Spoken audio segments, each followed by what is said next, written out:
gejala penyakit yang sering ditemukan di sekitar kita. Hal-hal yang perlu dilakukan saat sedang batuk sebagai berikut.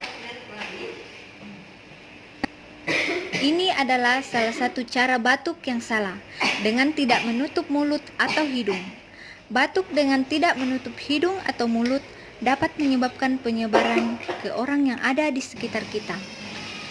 Saat batuk, tutup hidung atau mulut menggunakan tisu. Jika tidak ada, gunakan lengan baju.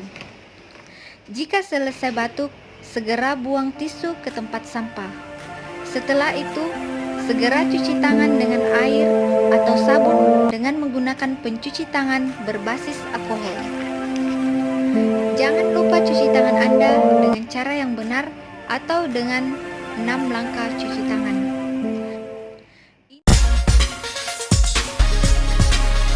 Selanjutnya, gunakan masker untuk mencegah masuknya kuman atau bau yang lain ke dalam mulut atau hidung.